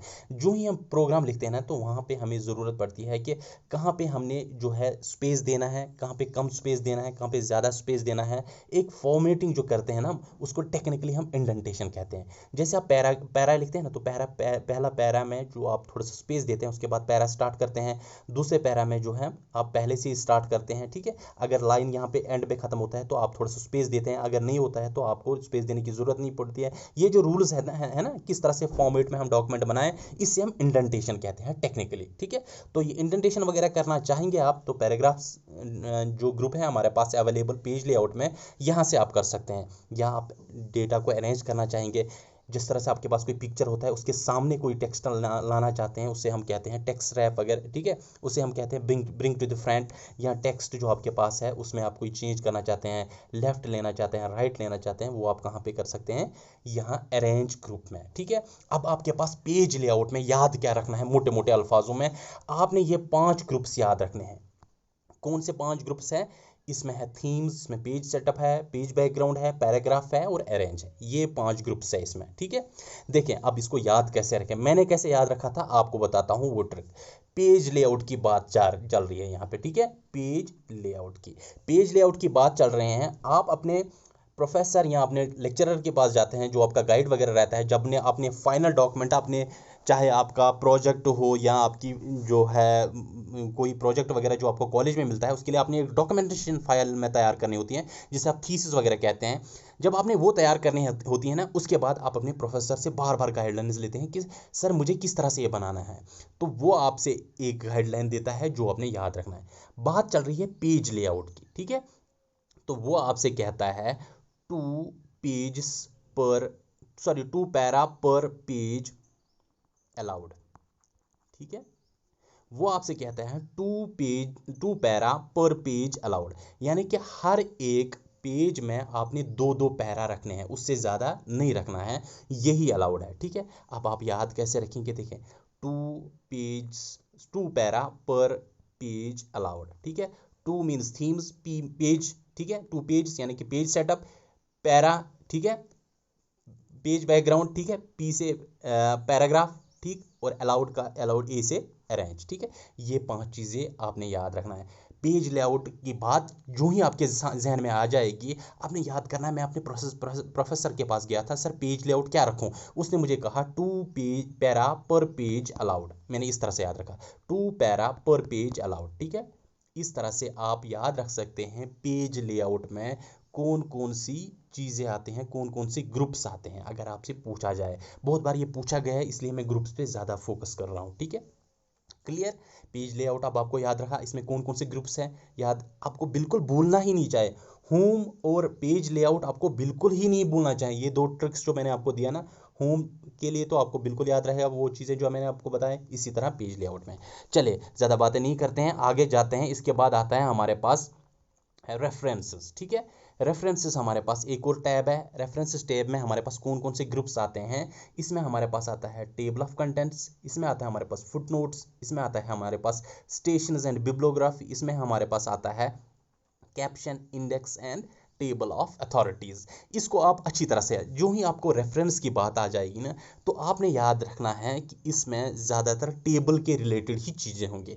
जब अगर आपने मेरे स्टैटिस्टिक्स के लेक्चर्स को फॉलो किया होगा, तो मैंने आपको वहाँ पे बताया था फुटनोट्स की यहाँ पे जिक्र हो गई थी, कैप्शंस की वहाँ पे जिक्र हो गई थी, ठीक है। बाकी देखें आप, एक इसमें आता है टेबल ऑफ कंटेंट्स, ठीक है। याद रखने की ज़रूरत नहीं है, रेफरेंसेस आपके जहन में आ जाए तो आपको एक टेबल याद करना है। फुटनोट्स भी टेबल में ही आती हैं, ठीक है। कैप्शंस भी टेबल में ही आती हैं, ठीक है। इंडेक्स, ठीक है। इंडेक्स भी हम यूज़ करते हैं। इंडेक्स और टेबल ऑफ कंटेंट्स लगभग सेम ही है, ठीक है। टेबल ऑफ कंटेंट्स, ठीक है। इंडेक्स और टेबल ऑफ कंटेंट आपने याद रखना है, और इसके बाद अपने पास क्या है, टेबल ऑफ अथॉरिटीज़ याद रखना है, ठीक है। टेबल ऑफ अथॉरिटीज़ याद रखना है। देखें अब आपके पास रेफरेंस जो ही आता है, आप रेफरेंस सुनेंगे तो आपके जहन में एक टेबल आ जाएगा, टेबल ऑफ कंटेंट्स, हाँ होगा ये भी। फुटनोट्स ये भी होगा, कैप्शन भी होगा, ठीक है। इसके बाद हमारे पास टेबल ऑफ अथॉरिटीज़, इंडेक्स और स्टेशंस या बिब्लियोग्राफी आता है, ठीक है। ये 6 चीज़ें हमारे पास आते हैं रेफरेंसेस में। रेफरेंसेस में टेबल को याद करें, इसके बाद ये चीज़ें आप, ये 3 चीज़ें आपने याद रखें, और उसके बाद आप आईसीटी याद रख सकते हैं, ठीक है। आईसीटी, आईसीटी, आई फॉर हमारे पास इंडेक्स होता है, सी फॉर आपके पास citations and bibliography, and T for table of authorities, ठीक है। आसपास अगर हम देखेंगे तो टेबल के रिलेटेड ही चीज़ें याद रखनी, इस तरह से आप चीज़ों को याद रख सकते हैं, वरना इसमें चीज़ों को याद रखना बहुत ही मुश्किल है। मैंने कोशिश की है बहुत ज़्यादा कि मैं इसको बहुत आसान तरीके से आप लोगों को समझाऊं, ठीक है। देखें, अब देखते हैं इन ग्रुप्स में क्या पड़ता है। टेबल ऑफ कंटेंट्स, यानी कि जो ही आप कोई बुक वगैरह बनाते हैं तो उसमें सामने रहता है टेबल ऑफ कंटेंट्स, कहाँ पे किस पेज पे कौन सी चीज़ें आपको मिल जाएंगे, वो आप टेबल ऑफ कंटेंट से आप देख सकते हैं। इसी तरह फुट नोट्स में आप फुट नोट वगैरह इंसर्ट कर सकते हैं, ठीक। और स्टेशंस एंड बिब्लियोग्राफी में आप ये इंसर्ट कर सकते हैं कि कितने, जैसे हमारे पास पेपर वगैरह है, कितने लोगों ने उसको देखा है, कितने लोगों ने उसको रेफ़र किया है अपने पेपर्स वगैरह में। या अगर हम बिब्लियोग्राफी में ये देखेंगे कि कौन कौन से बुक से हमने रेफरेंसेस ली, कौन कौन से वेबसाइट से हमने रेफरेंस ली, वो हम बिब्लियोग्राफी में मेंशन करते हैं। अगर आप कोई बुक लिखना चाहेंगे या कोई पेपर लिखना चाहें, उसमें हम ये चीज़ें मेंशन करते हैं। कैप्शंस वगैरह आपको पता है कि टेबल वगैरह में जो हम कैप्शंस वगैरह देते हैं, ठीक है, जिससे एलोब्रेशन मिलती है, एक्सप्लेनेशन मिलती है उस चीज़ की, उसे हम कैप्शन कहते हैं। इंडेक्स वगैरह यानी कि मार्क वगैरह जो हम पेज नंबर वगैरह देते हैं, उसको हम इंडेक्स कहते हैं। इसी तरह आपके पास टेबल ऑफ अथॉरिटीज़, यानी कि अगर आप मार्क करना चाहेंगे उस स्टेशन वगैरह को कि किस कहाँ कहाँ पे इसको यूज़ किया गया है, वो उसको मार्क करना चाहेंगे, तो टेबल ऑफ अथॉरिटीज़ से आप वो चीज़ें कर सकते हैं। तो मोटे मोटे अल्फाजों में आपने याद रखना है इसमें कौन कौन से ग्रुप्स आते हैं। Table of contents, foot notes, captions तो आपने याद रखा, उसके बाद आपने क्या याद रखना है, आईसीटी यानी कि इंडेक्स, इसके बाद स्टेशंस एंड बिब्लियोग्राफी और टेबल ऑफ अथॉरिटीज़, ठीक है। हो गया है रेफरेंसेस भी आपका क्लियर। चलिए, इसके बाद आता है हमारे पास एक और टैब जो है मेलिंग्स, ठीक है। आप सोच रहे होंगे सर ये बहुत ज़्यादा लेंथी है। मैंने इस लेक्चर को आपके लिए प्रिपेयर करने के लिए बहुत ज़्यादा सोचा कि किस तरह से आपको ये समझाऊं। उसके बाद मेरे जहन में ये आया कि मुझे आपको समझाना चाहिए ये विजुअल से, पिक्चर से, इसलिए मैंने आपके लिए ये पिक्चर्स लाई हुई है, ठीक है। देखिए, मेलिंग जो हमारे पास टैब है, इसमें कौन कौन सी जो है ग्रुप्स आते हैं। एक आता है क्रिएट, एक आता है हमारे पास स्टार्ट मेल मर्ज, इसके बाद राइट एंड इंसर्ट फील्ड्स, ठीक। इसके बाद प्रीव्यू रिजल्ट्स, एंड इसके बाद फिनिश आता है, ठीक है। अच्छा, देखिए, मेलिंग की बात चल रही है। एक यूनिवर्सिटी में आप काम कर रहे हैं, ठीक है। यूनिवर्सिटी में काम कर रहे हैं, आपको एचओडी ने वहाँ पे एक ऑर्डर दिया, एक मेल भेजा है कि आप एक काम कर लीजिए, मुझे इस क्लास का रिजल्ट भी दीजिए, ठीक है। फॉर एग्जांपल किसी स्ट्रीम का आपने रिजल्ट उनको भेजना है, किन को भेजना है, एचओडी को। तो आप क्या कर रहे हैं, आप एक क्रिएट कर रहे हैं एक मेल, ठीक है, एक मेल क्रिएट कर रहे हैं, उसमें इंसर्ट कर रहे हैं। इंसर्ट यहाँ पे अटैच होता है, ठीक है, इसको याद रखें। इंसर्ट कर रहे हैं उसमें रिजल्ट का जो आपका फाइल है, और उसके बाद फिनिश करते हैं इस मेल को, यानी कि सेंड करते हैं, ठीक है। इस तरह से आपको ये चीज़ें याद रहें। एचओडी ने आपको मेल भेजा कि आपने रिजल्ट भेजना है, आपने क्या किया, क्रिएट किया मेल, उसके बाद इंसर्ट किया यानी कि अटैच किया इसमें रिजल्ट्स, और फिनिश किया इस मेल को, यानी कि सेंड कर दिया। इस तरह से आप याद रख सकते हैं इन पांचों ग्रुप्स को। कौन कौन से ग्रुप्स आते हैं इसमें, क्रिएट आता है, जहाँ आप एनवलप्स वगैरह या लेबल्स वगैरह बना सकते हैं। मेल मर्ज, ठीक है, मेल मर्ज में हम बहुत सारे लोगों को एट अ टाइम मेल्स भेज सकते हैं, इसके हम मेल मर्ज कहते हैं। बहुत सारे रिसिपेंट्स होते हैं हमारे मेल्स के। या आप इसमें फील्ड्स इंसर्ट कर सकते हैं, एड्रेस ब्लॉक ऐड कर सकते हैं, ग्रीटिंग्स वगैरह लाइंस जो आप इंट्रोड्यूस करना चाहेंगे वो ऐड कर सकते हैं, या रिजल्ट्स वगैरह जो आप प्रीव्यू करना चाहते हैं कि मेरे रिजल्ट्स कैसे दिखेंगे वहाँ पे, ठीक है। अगर आपने कोई जो है टेबुलर फॉर्म में कोई रिजल्ट्स वगैरह बनाए, उनको आप अगर देखना चाहेंगे तो यहाँ पे प्रीव्यू कर सकते हैं आप उनको, और उसके बाद आप मेल मर्ज को यहाँ पे फिनिश कर सकते हैं, ठीक है, यानी कि फिनिश मेल मर्ज। अगर आप उसको फिनिशिंग टच देना चाहते हैं और उसको फाइनल में सेंड करना चाहते हैं, तो यहाँ पे आप उसको फिनिश करते हैं। ये आपके पास 5 टेब्स रहते हैं मेलिंग्स में, ठीक है। चलिए, आज का लेक्चर बहुत ज़्यादा लंबा हो सकता है, इसलिए मैं चाहता हूँ कि जल्द जल्द जल्द से जल्द ये चीज़ें आपको क्लियर हो जाए। इसके बाद आता है हमारे पास रिव्यू टैब। रिव्यू टैब में देखें, रिव्यू टैब में हमारे पास ये चीज़ें आते हैं, कौन कौन से ग्रुप्स आते हैं। एक आता है प्रूफिंग, एक आता है कमेंट्स, एक आता है ट्रैकिंग, उसके बाद चेंज, कंपेयर एंड प्रोटेक्ट, ठीक है।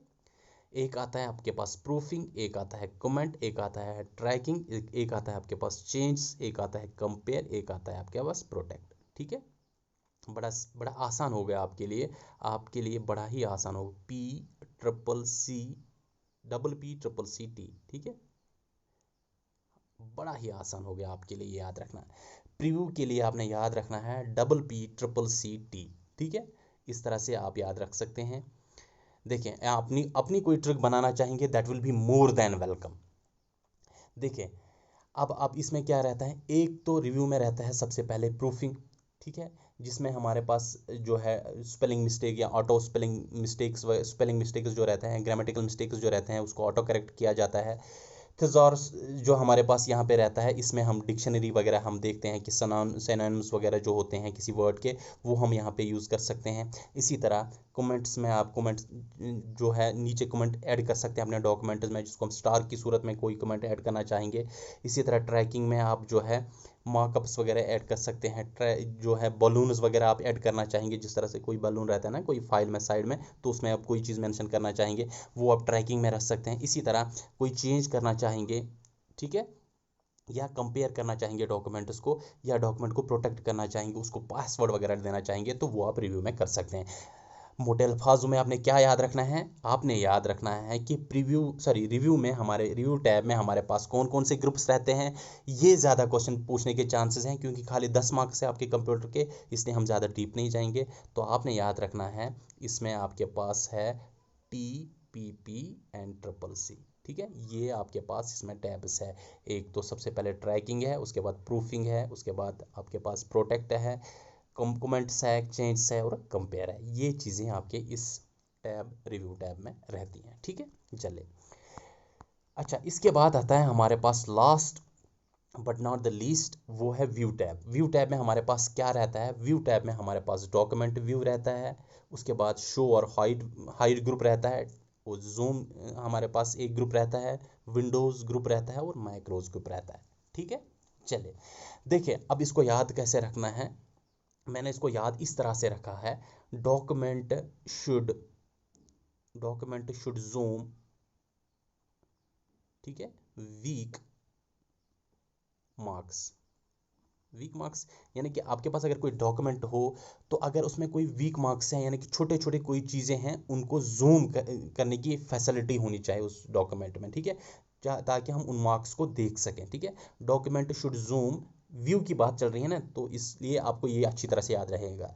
व्यू मतलब व्यू करना है आपने किसी चीज़ को, तो document should zoom week marks, ठीक है। वीक मार्क्स यानी कि जो आपको कम दिख रहे हैं ऐसे, तो उनको आपको जूम करना पड़ेगा उन मार्क्स को, तो उसके लिए डॉक्यूमेंट में ये फैसिलिटी होनी चाहिए। तो इस तरह से आप याद रख सकते हैं। सबसे पहला ग्रुप इसमें जो आता है डॉक्यूमेंट व्यूज़ का, किस तरह से आप उसको लेआउट वगैरह देना चाहते हैं, ठीक है, उसको आप प्रीव्यू कर सकते हैं। यहाँ पे प्रिंट लेआउट कैसे हो सकता है, आप देखना चाहेंगे कि प्रिंट के बाद कैसे दिखेगा ये, वो आप यहाँ से प्रिंट कर सकते हैं डॉक्यूमेंट व्यूज़ से। इसके बाद आप कोई चीज़ को शो करना चाहेंगे, हाइड करना चाहेंगे, रूलर्स जो आपने यूज़ किए हैं डॉक्यूमेंट में, जो वर्किंग एरिया है, उसको आप हाइड कर सकते हैं, उसको आप जो है दिखा सकते हैं, या आपकी मर्ज़ी है, यहाँ पे आप ये फैसिलिटी इस्तेमाल करना चाहेंगे किसमें, शो और हाइड ग्रुप में। जूम करना चाहेंगे डॉक्यूमेंट को, कितना जूम करना है कितना नहीं करना है, वो आप फैसिलिटी यूज़ कर सकते हैं आप किसमें, जूम वाले ग्रुप से।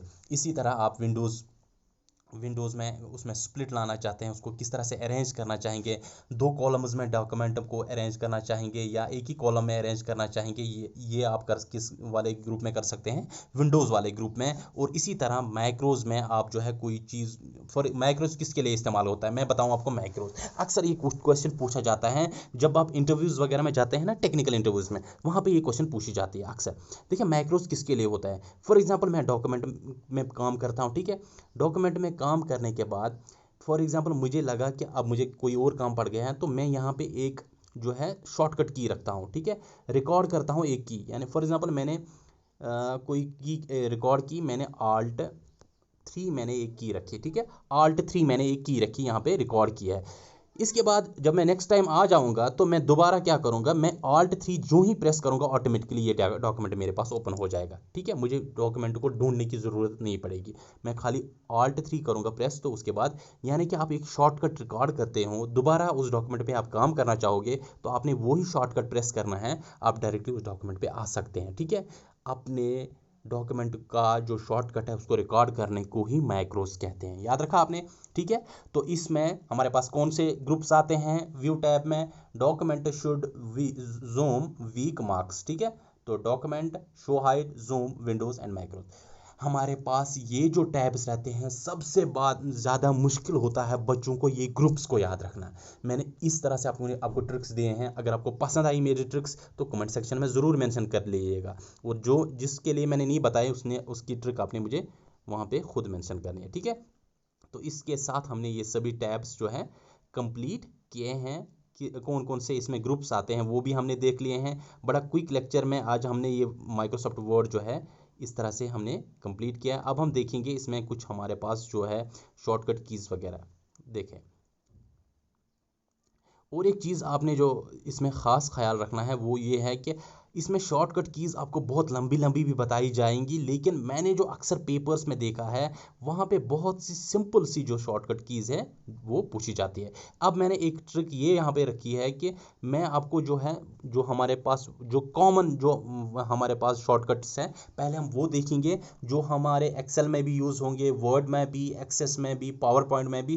पहले हम उनको याद रखेंगे कि ज़्यादातर वहाँ से ही जो है शॉर्टकट कीज़ पूछी जाएंगी। उसके बाद मैं एक कंपैरिजन में आपको कीज़ दूंगा कि कौन सी की अगर वर्ड में यूज़ करेंगे तो वहाँ शॉर्टकट की तो क्या हमें मिल जाएगा, अगर एक्सेल में यूज़ करेंगे तो क्या हमें मिल जाएगा, उसको हम कंपैरिजन में प्रेजेंट करेंगे ताकि आपको याद रखने में बड़ी आसानी हो जाए। देखिए केस अल्टरेशन की अगर बात करें, जैसे मैंने आपको बताया था, अगर आप जो है लोअर केस या अपर केस करना चाहेंगे किसी डॉक्यूमेंट में किसी चीज़ को, तो आपके पास लोअर केस यानी कि स्मॉल लेटर्स में आप लिखना चाहेंगे किसी डॉक्यूमेंट में किसी कंटेंट को, तो आप उसको सेलेक्ट करें, उसके बाद लोअर केस पे क्लिक करें जो मैंने आपको बताया था नीचे विंडोज़ में, तो वहाँ पे आप उसको लोअर केस कर सकते हैं या स्मॉल में लिख सकते हैं। अपर केस यानी कि उसको कैपिटल कर सकते हैं, पूरे जो आपका वर्ड हो या सेंटेंस हो या पूरे डॉक्यूमेंट को आप कैपिटल करना चाहें तो आप कर सकते हैं सेलेक्ट करके, ठीक है। सेंटेंस केस क्या होता है? पहला जो हमारा अल्फ़ाबेट है वो कैपिटल रहता है, सेंटेंस में जिस तरह रहता है, उसके बाद बाकी जो आपका रहता है बाकी जो अल्फ़ाबेट्स रहते हैं वो स्मॉल में ही रहते हैं, वो लोअर केस में ही रहते हैं, ठीक है। इसी तरह टॉगल केस, पहला स्मॉल बाकी सारा कैपिटल, ठीक है। बाकी पहला जो अल्फ़ाबेट है वो स्मॉल रहता है, बाकी वर्ड के जो अल्फ़ाबेट्स रहते हैं वो कैपिटल रहते हैं। इसी तरह दूसरा वर्ड जो हमारे पास है, पहला जो वर्ड हमारे पास रहता पहला अल्फ़ाबेट जो रहता है वो स्मॉल रहता है, बाकी कैपिटल रहते हैं। इसको हम टॉगल केस को कभी कभी हम कैमल केस भी कहते हैं। जो कंप्यूटर साइंस के स्टूडेंट्स हैं जो जो प्रोग्रामिंग पढ़ते हैं वो आपको बताएंगे, इसको हम कभी कभी कैमल केस भी कहते हैं या इसको हम टॉगल केस कहते हैं। टॉगल केस में पहला अल्फ़ाबेट रहता है स्मॉल, बाकी कैपिटल रहते हैं। ये हम अगर हम जो वेरिएबल्स वगैरह यूज़ करते हैं प्रोग्रामिंग में उनके लिए हम कैमल केस या टॉगल केस इस्तेमाल करते हैं, ठीक है। ये इंडेंटेशन का एक प्रिंसिपल है। शॉर्टकट कीज कुछ जल्द हम देखते हैं क्योंकि लेक्चर बहुत लंबा हो गया है, लेकिन it was not easy to finish the whole word in one lecture, तो इसलिए थोड़ा सा 5 मिनट आप 2-3 मिनट आप मुझे दीजिए, ये शॉर्टकट कीज हम देखेंगे। सबसे पहले ए से जाएंगे हम जेड तक, क्या क्या हमारा काम करता है ये देखें। कंट्रोल+A करेंगे आप तो आप सारे आपका कंटेंट जो है डॉक्यूमेंट है उसको सिलेक्ट करेंगे, select all the content in the document, ठीक है। कंट्रोल B करेंगे प्रेस, ठीक है, तो B फॉर बोल्ड, आपका कंटेंट जो है उसको बोल्ड कर सकते हैं आप। कॉपी करना चाहेंगे पूरे कंटेंट को तो कंट्रोल C प्रेस कर लीजिएगा, आपका जो कंटेंट है उसको कॉपी कर सकते हैं, उसके बाद आप उसको किसी और जगह पेस्ट कर सकते हैं। कंट्रोल D पे क्लिक करेंगे, यानी कि कंट्रोल और D को साथ में प्रेस करेंगे, ये एक शॉर्टकट की है जहाँ पे आप फॉन्ट साइज़ को वेरी कर सकते हैं, चेंज कर सकते हैं। आपके पास एक डायलॉग आ जाएगा, उस डायलॉग में आप फॉन्ट साइज़ को चेंज कर सकते हैं, बड़ा करना चाहेंगे, छोटा करना चाहेंगे। कंट्रोल E करेंगे प्रेस, तो कंट्रोल और ई से आपको सेंट्रल अलाइनमेंट मिलेगा कंटेंट। ये आपके पास कंटेंट है, आप इसको सेंटर में अलाइन करना चाहेंगे तो कंट्रोल ई प्रेस कर लीजिएगा, पूरा कंटेंट जो है वो सेंटर में आ जाएगा। कंट्रोल जी पे जाएंगे तो गो टू में जाएंगे, आप यहाँ पे जहाँ जाना चाहेंगे तो कीवर्ड यहाँ पे प्रेस करके आप वहाँ उस कीवर्ड तक पहुँच जा सकते हैं। इसी तरह कंट्रोल एफ पे जाएंगे तो आप फाइंड करना चाहेंगे, सर्च, आपके पास एक डायलॉग आ जाएगा, उसमें आप एक वर्ड सर्च करेंगे तो आपको डॉक्यूमेंट में वो वर्ड मिल जाएगा। जिस तरह से अगर आपके पास रिजल्ट की जो फाइल SSB की तरह से आती है ना, तो फिर हम ढूंढते हैं उसमें अपना रिजल्ट, तो हम क्या करते हैं वहाँ पे कंट्रोल F करते हैं, अपना नाम वहाँ पे टाइप करके सर्च करते हैं तो आपको बता देता है कि आप सेलेक्ट हुए हैं या नहीं हुए। तो कंट्रोल F जो है, मैं दुआ करता हूँ ऊपर वाले से इस बार जब आप कंट्रोल F प्रेस करेंगे तो आपका सिलेक्शन लिस्ट में नाम हो जाए और ये कंट्रोल F आपके लिए बहुत ही अच्छा साबित हो जाए, ठीक है। इसके बाद कंट्रोल जी, मैंने आपको बताया किसी भी जगह आप जाना चाहते हैं, किसी भी कंटेंट में जाना चाहेंगे तो आप जो है गो टू पे क्लिक करके आप सर्च कर सकते हैं और वहाँ पे आप जो है चेंज वगैरह कर सकते हैं। कंट्रोल एच यानी कि आप किसी वर्ड को फाइंड करना चाहते हैं, उसके बाद उसको रिप्लेस करना चाहें, ठीक है। फॉर एग्जांपल एसएसबी के पास कोई कंप्लेंट आई कि किसी शख्स, कोई स्टूडेंट जो है ये एलिजिबल नहीं है, वो कंट्रोल एफ से उस शख्स का नाम सर्च करेंगे, उसके बाद सॉरी कंट्रोल एच से करेंगे, वो सर्च करेंगे, उसके बाद उसको एडिट करेंगे उस नाम को, ठीक है। समझ आई बात। कंट्रोल एफ करता है फाइंड, लेकिन control H find and replace के लिए इस्तेमाल होता है। अक्सर लोग ये गलती करते हैं, कंट्रोल एच फाइंड के लिए इस्तेमाल होता है, नहीं, फाइंड एंड रिप्लेस करने के लिए इस्तेमाल होता है। कंट्रोल आई से आपका जो कंटेंट है, आपका जो टेक्स्ट है, उसको इटैलिक कर सकते हैं, जैसे ऐसे टेढ़ा होता है ना, इटैलिक उसको हम कहते हैं, तो इटैलिक में उसको कन्वर्ट कर सकते हैं। इसी तरह कंट्रोल आई से इटैलिक होता है। कंट्रोल जे हमारे पास जो है जस्टिफाई होता है, यानी कि अगर आपके पास ये पूरा वर्किंग एरिया है तो इस अगर आप कंट्रोल जे करेंगे, पूरा कंटेंट जो है फैल जाएगा दोनों तरफ से, यहाँ भी इस कॉर्नर के साथ हो जाएगा, यहाँ भी इस कॉर्नर के साथ हो जाएगा, मार्जिन तक, ठीक है, मार्जिन से बाहर नहीं। इसी तरह कंट्रोल के करेंगे तो हाइपरलिंक आप क्रिएट कर सकते हैं, जिस तरह से मैंने आपको बताया, हाइपरलिंक में आप क्लिक करेंगे तो आप डायरेक्टली उस वेबसाइट पे चले जाते हैं। कंट्रोल एल करेंगे तो लेफ्ट अलाइन हो जाएगा, ये जो कंटेंट है ना आपका, ये लेफ्ट की तरफ जाएगा पूरा, ठीक है, यहाँ से अलाइनमेंट हो जाएगा। कंट्रोल आर करेंगे तो राइट की तरफ से अलाइनमेंट हो जाएगा, ठीक है, ये साथ साथ याद रखें। Control L left, control R right, control J justify यानी कि दोनों तरफ से बराबर हो जाएगा, कंट्रोल ई सेंटर में। चार चीज़ें याद रखें अलाइनमेंट के लिए। उसके बाद कंट्रोल एम पे आप क्लिक करेंगे तो पैरा इंडेंटेशन हो जाएगी, पैराग्राफ में इंडेंटेशन जो अपना आप डालना चाहते हैं कि पैराग्राफ को पहला पैराग्राफ स्टार्ट करने से पहले थोड़ा स्पेस, उसके बाद आप जो है पैराग्राफ स्टार्ट कर सकते हैं। अगर पैराग्राफ यहाँ पे लास्ट पे ख़त्म होता है तो यहाँ पे थोड़ा सा जगह देनी है, अगर नहीं होता है ख़त्म तो पहले से ही स्टार्ट कर सकते हैं। ये पैरा इंडेंटेशन में आप कर सकते हैं कंट्रोल एम करके। इसी तरह कंट्रोल एन करेंगे तो आपके पास एक नया फाइल ओपन हो जाएगा, जिसमें आप जो है नया डॉक्यूमेंट प्रिपेयर कर सकते हैं। इसी तरह कंट्रोल ओ करेंगे प्रेस तो ओपन कर सकते हैं फाइल, जो मैंने आपको बताया कि ओपन करके आप कोई भी फाइल जो आपके पास स्टोर है कंप्यूटर में, उसको आप ओपन करके उस पर काम कर सकते हैं, दोबारा उस पर अल्ट्रेशन कर सकते हैं। कंट्रोल पी करेंगे प्रेस, आपके पास प्रिंट डायलॉग आ जाएगा, एक डायलॉग बॉक्स आ जाएगा आपके पास, जिसमें आपको बताएगा कौन कौन सी प्रॉपर्टीज़ आपने इसमें रखनी है और कहाँ किस प्रिंटर में आपने ये प्रिंट करना है। न कि प्रिंट होता है, कंट्रोल पी से प्रिंट नहीं होता है, बल्कि आपके पास प्रिंट डायलॉग बॉक्स आता है, उसके बाद आप यहाँ पे प्रिंट पे क्लिक करेंगे, उसके बाद प्रिंट हो जाएगा। लेकिन यहाँ पे क्या आता है, प्रिंट डायलॉग बॉक्स, जिसमें आप प्रॉपर्टी रखना चाहते हैं, हाई क्वालिटी का प्रिंट करना है, लो क्वालिटी का प्रिंट करना है, वो आपको यहाँ पे प्रॉपर्टीज विंडोज खुल जाती है, उसको आप प्रिंट डायलॉग कहते हैं, उसके बाद आप प्रिंट कर सकते हैं। कंट्रोल क्यू जो है हमारे पास क्लियर पैरा इंडेंट, जो आपने पैरा इंडेंट पहले रखा था कंट्रोल एम से, उसको अगर आप रिमूव करना चाहेंगे तो कंट्रोल क्यू से आप उसको रिमूव कर सकते हैं, ठीक है। इसी तरह कंट्रोल आर मैंने आपको बताया right alignment. Control plus S जो हमारे पास है ये सेव के लिए इस्तेमाल होता है। कंट्रोल टी जो हमारे पास है, कंट्रोल प्लस टी, ये हैंगिंग इंडेंट के लिए इस्तेमाल होता है, यानी कि अगर आप इंडेंट को अपनी मर्जी से कम करना चाहें, ज़्यादा करना चाहें तो उसको हम हैंगिंग इंडेंट कहते हैं, या आप उसको फ्लोटिंग इंडेंट भी कह सकते हैं। तो ये कंट्रोल टी से होता है। यहाँ पे और एक चीज़ साथ में याद रखें, कंट्रोल शिफ्ट और टी अगर करेंगे तो ये हैंगिंग से अनहंग हो जाता है, ठीक है। अब यहाँ पे जो आपने दिया वो ही रहेगा हमेशा, यहाँ पे आपके पास चॉइस नहीं बचेगा कि अपनी मर्जी से रखें आप, ठीक है, इंडेंट, ठीक है। स्पेस जो आप पैराग्राफ से में रखते हैं उसे हम इंडेंट कहते हैं। अगर आप उसको अपनी मर्जी से रखना चाहें तो उसको हम हैंगिंग रख सकते हैं। अगर आप चाहते हैं कि नहीं फिक्स्ड रहे वो, तो उसको आप अनहंग कर सकते हैं कंट्रोल शिफ्ट और टी से, ठीक है, यानी कि अंडू कर सकते हैं इस प्रॉपर्टी को आप। इसी तरह कंट्रोल यू से आप अंडरलाइन कर सकते हैं, कोई नाम लिखा आपने, ठीक है, ट्रिपल एस आपने लिखा, इसको आप अंडरलाइन करना चाहेंगे तो कंट्रोल यू प्रेस कर लीजिए, सेलेक्ट करके इस टेक्स्ट को, ये अंडरलाइन हो जाएगा। कंट्रोल वी करेंगे, जो आपने कॉपी किया था कंट्रोल सी से, उसको पेस्ट करना चाहते हैं कहीं पे तो कंट्रोल वी कर सकते हैं। अगर आप फाइल को क्लोज करना चाहते हैं, ठीक है, तो कुछ ना करें बल्कि कंट्रोल प्लस डब्ल्यू करें, आपका जो फाइल है वो क्लोज हो जाएगा, ठीक है। कंट्रोल एक्स जो है, कंट्रोल एक्स से आप कट कर सकते हैं। देखिए कॉपी में और कट में क्या फ़र्क है। कॉपी है, मेरे पास यहाँ पे कोई कंटेंट है, मैंने इसको कंट्रोल सी करके कॉपी किया, ये यहाँ भी रह जाता है, और अगर मैं इसको दूसरी जगह पेस्ट करूँ ये यहाँ भी रहेगा, उससे हम कहते हैं कॉपी करना।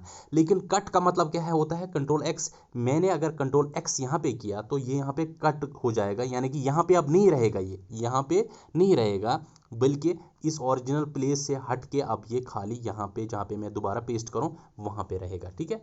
लेकिन कॉपी में दोनों जगह पे रहता है। इसी तरह कंट्रोल वाई जो है, आपने कोई एक्शन जो की है उसको आप रिडू करना चाहेंगे, ठीक है, दोबारा करना चाहेंगे, तो फॉरवर्ड की तरफ लेता है आपके इस एक्शन को। कंट्रोल वाई से हम रीडो, कंट्रोल प्लस वाई से अगर आप अंडू करना चाहेंगे, कोई काम किया, आप गलती होगी, आप उसको वापस दोहराना चाहते हैं कि नहीं मैं वापस पुरानी जगह जाऊं, ओरिजिनल पे जाऊं, तो बैकवर्ड करने के लिए अंडू करते हैं आप, जिससे आप कंट्रोल जेड से कर सकते हैं, कंट्रोल प्लस जेड से कर सकते हैं। ये हैं कुछ कॉमन शॉर्टकट्स जो हर एक एप्लीकेशन सॉफ्टवेयर में हम इस्तेमाल करते हैं। इनको आप याद रखें, बहुत आसान तरीके से मैंने इनको अल्फ़ाबेटिकल ऑर्डर में आपके सामने पेश किया है। होप कि आज का लेक्चर बहुत अच्छा लगा होगा आपको, और हमने माइक्रोसॉफ्ट वर्ड बहुत आसान तरीके से और विजुअल तरीके से आज पढ़ा। अगर आपको आज का लेक्चर अच्छा लगा, हो सकता है मेरी जो है लेक्चर में आज थोड़ी सी मैंने तेज़ चीज़ों को दोहराया होगा, but it was not possible to finish in 1 hour. तो अगर आपको अच्छा लगा आज का लेक्चर तो आप कमेंट सेक्शन में ज़रूर मेंशन कीजिएगा, और साथ ही साथ मुझे बता दीजिएगा कि अगर आपको कोई दिक्कत हो रही है इस लेक्चर में, तो वो भी आप मेंशन कर लीजिएगा। और जिसके लिए मैंने आपको बताया था कि एक टैब के लिए ट्रिक बनानी है, वो ट्रिक भी आप कमेंट सेक्शन में मेंशन कर सकते हैं। आपसे यही इजाज़त लेते हैं, 1 घंटा हो चुका है, उसके लिए मैं माजरत खा हूँ, आज लेक्चर लंबा हो गया है, लेकिन वो have to finish it by hook और बाय क्रूक। तो यहाँ से आपसे इजाज़त लेते हैं। अपना ख्याल रखें, अपने पेरेंट्स का ख्याल रखते हैं। बाय।